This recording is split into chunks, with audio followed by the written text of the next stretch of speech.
Hey, what is going on, guys? It is Young here, and today I'm back on our Fortnite video. And in today's video, I'm going to give you guys some tips and tricks on how to improve and get better here in Season 9. I'm going to be covering a lot of things you guys need to work on in order to improve and get really good at this game fast. And as well, make sure you guys stay to the end of the video. I end up dropping 20 kills in this gameplay, so it's a really good gameplay to watch. And before we get into the video, I'm going to be hosting a V-Buck giveaway, and if you guys want a chance to win some free V-Buck, all you need to do is to drop a like in this video. Make sure you guys subscribe to my channel, and as well subscribe to my second channel. The link for that will be down in the description below, and as well leave a comment of your Xbox gamer tag, PS4 gamer tag, or Epic account. And for the winner, I'm going to be giving away 2,000 V-Bucks, in which you can buy skins, gliders, pickaxes, anything you want in the item shop, so make sure you guys enter. And as well, if you guys like to add me and support me as a creator in the item shop, all you have to do is go over to the item shop, go down to the bottom right, hit support a creator, and type in my code. My code is Younghumor, and you guys will have me supported as a creator. And alright guys, let's get right to the video. Alright, so in this gameplay, like I said, I ended up dropping 20 kills, which is my first 20 kill gameplay here in Season 9. And to be completely honest with you guys, I haven't even really been trying to go for high kill games because I've been playing a little bit slower, just going for wins for a while. But now I'm starting to go for a lot higher kill games because I've been going tilted towers. And I've been walking into tilted towers with 6-7 kills, sometimes even more depending on how many people I'm running into, because I just feel like I'm running out of tilted towers with a lot of kills, and as well at Mega Mall, which is the old retail row. So I've been going and getting a lot of kills in these locations, and it has allowed me to drop a lot of high kill games. I also got a few other high kill games, like an 18 kill and a 19 kill, that I will be posting on my channel very soon. But for this gameplay here, it is a 20 kill gameplay, and I was just absolutely going off in the early game, mid game, and the late game. And as you guys are going to be watching this gameplay, you're going to be noticing one thing, except for the one exception I had at the beginning, which I used the tac shotgun. You guys are going to see I'm not even going to be using my shotgun whatsoever. I think I carried it for like half the game, but I didn't even use it once, because honestly, to be completely honest with you guys, I rarely even use the shotguns anymore. And really, unless it's the beginning of the game and I pick it up off spawn, I'm not using a shotgun whatsoever, because shotguns are really just too bad. They're not very effective, and the only time I ever lose a gunfight to a guy with a shotgun is because they headshotted me, and at that point there's nothing you can do. You can get headshotted by any weapon in this game, but other than that, I really take almost no damage to shotguns. Of course, right here is the exception when the guy did hit me with a headshot, but other than that, I'm really getting hit for like 30 damage, 15 damage every single time I got hit by a shotgun. So right now it's just the meta of just W key and using the drum gun, and my accuracy with the drum gun is very good, and I just run through players, I melt them, and I can just absolutely destroy with it. And as you guys are going to notice in this gameplay, like I said at the beginning, I did get one kill with the shotgun. I got the drum gun kill, I think, for every single other kill in this game except for that one. So I think I had about at least 17 to 19 kills with the drum gun in this gameplay. I was just going off, melting every single player I was going against. And if you want to be able to improve and get really good at this game in the current meta, you're going to have to get very good with the drum gun. You're going to have to improve your accuracy with it, improve how you play with it, and just overall just improve everything that comes with being good with the gun, because this gun is an absolute monster. And if you want to be able to dominate and be very, very good in the current meta, you're gonna have to be very good using the drum gun. And that's just kind of how it is right now, because as you guys can see, I'm just ripping every single player that I'm going against with this drum gun, left and right. Every single player that I'm going against is getting absolutely melted, and it's not even a close fight. And as far as when it comes to improving your accuracy with the drum gun, there is a few things you can do. There really isn't a ton of things you can, because when it comes to improving your accuracy, it really comes down to a lot of practice using that weapon and just kind of understanding the recoil and different things like that. Because the drum gun definitely has a little bit of recoil, but I've gotten pretty used to it because I used to use this gun all the time back in Season 5, or whenever the drum gun came out. I'm pretty sure it was Season 5, but I was just using the gun left and right. So right when it came back here in Season 9, I was really ready for it, and I've just been going off. I'm used to the recoil, I'm used to how the gun works, the damage, and everything like that. So I've been able to be very efficient with the weapon and just go off and destroy everyone that I'm going against. So you have to understand how the recoil works, and as well when it comes to improving your accuracy with it, of course there's going to be a few editing courses and aiming courses that you can do that can help your aim, and you can find out a few of those on YouTube. But really the main thing, like I said, is just getting used to how the gun works. And as far as it comes to the drum gun, I'd recommend trying to improve your hipfire accuracy with it, because that's going to be the drum gun's bread and butter. Let me tell you, it's absolutely crazy how much damage this gun can do and how much damage you can avoid while hipfiring. Because when you're hipfiring in this game, you're going to be moving a ton, which is going to make it much harder for other people to shoot at you and hit shots, especially when you're W keying the other player, just constantly running at their structures.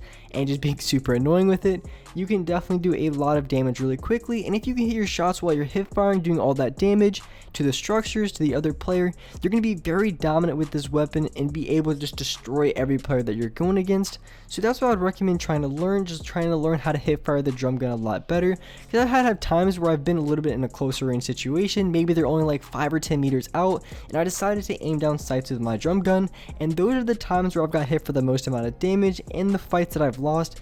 And pretty much most of the fights that I actually hip fired, I didn't end up losing, just for the simple fact when you're hip firing or jumping around, it's much harder for the other players to hit you. So improving and getting better with the drum gun is going to be a must-have in Season 9, and I definitely focus on hip fire accuracy as being your #1 priority, because that's going to be the bread and butter of this gun, and that's what's going to be destroying the players game after game and doing the most damage. And also something you're going to see me doing in this gameplay that's very effective. This is something that I told you guys to do a ton back when Siphon was in the game and had HP and mats per kill and everything like that, is I was telling you guys to use the metal as much as you can, because it's the strongest structure in the game. And if you want to be able to block off opponent's shots, you want to protect yourself when you're ramping up, metal is going to be your go-to option. And since they took out the mats per kill, it is really difficult to find any metal at all unless you had someone land junk junction, you end up killing them throughout the game, or maybe you found a llama or something like that. Even still, you're only going to have 200 or 300 metal. But since they made the changes and made tilted towers more futuristic, and as well retail row more futuristic, they made pretty much, I would say 90% of the structures, except for the houses of course, are going to be made out of metal. So every single time that I'm coming off spawn in these areas, I guarantee you guys I have 400, 500, or even 600 plus metal coming out of those areas off spawn.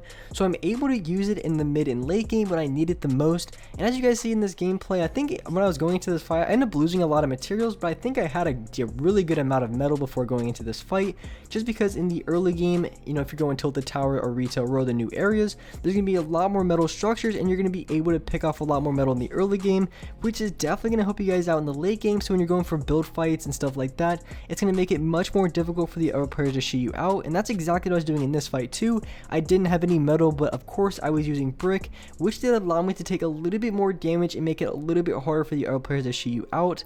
And especially if your metal or steel fully builds, it's very difficult to shoot it out because it takes a few seconds to do. So if they want to shoot you out and you have a fully built brick wall or steel wall and it's kind of built around each other, it's going to be very difficult and take them multiple seconds to destroy it, versus if you had a wood structure, which is very easy to destroy. It only takes like 3 or 4 shots at most, which is going to destroy it, and it's going to allow them to shoot you down very easily. So that's just one thing to keep in mind. If you do have a lot of metal or you do have a lot of brick in the late game, you definitely want to use it to your advantage, because it's going to be much harder for the other players to shoot you out, which is going to allow you to go for a lot more shots and as well maintain your high ground and just prevent other people from shooting you out so much easier. And that's exactly what I was doing in this fight, and as well as you guys are going to see going into the last fight, that's exactly what I was doing, because eventually those players were trying to shoot me out. And so here I go into the last fight in this game, and honestly this was probably one of the hardest fights I had to win all game. So I ended up getting high ground right off the start, which is very good. I did keep in mind my material count. I had a ton of materials, I had a ton of brick, had a ton of metal, and that was ultimately what allowed me to win in this fight. I pretty much had a lot more materials than the players I was going against, even though they had a lot of mats. So I was trying to get shots as much as I could, but at the same time I wasn't trying to give up high ground. But since I was this high, I was really cautious of the other guys trying to shoot me out, and it was just really obvious. As soon as I saw this player started dropping down, I knew immediately that the other guy was going to try to shoot out in these structures, because I haven't even tagged this guy, haven't done nothing to him, and then all of a sudden I just see him ramping down. So obviously I knew his teammate was going to try to shoot it out or do something like that. So I tried to go for a quick play on this player, but as you guys can see, when I was going for the play, I knew his teammate was going to be above me a little bit, so it's kind of a give or take whether it was worth it jumping all the way down. But the reason why I jumped all the way down, because I didn't know how much the structure was connected, or if he was going to be able to break all of it, so I decided to drop down.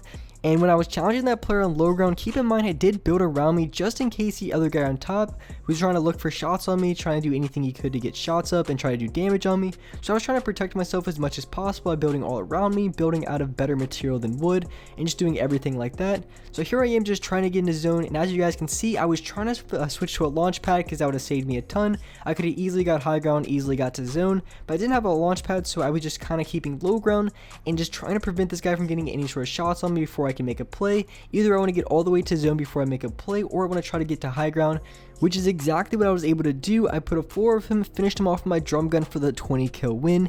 And with that being said, that's over for this video. Hope you guys enjoyed this video. Hope you guys liked it, and if you guys could, drop a like on this video. Make sure you guys subscribe to the channel if you haven't already. Turn on my notifications to be notified for every single new video. And alright guys, I'll see you next video.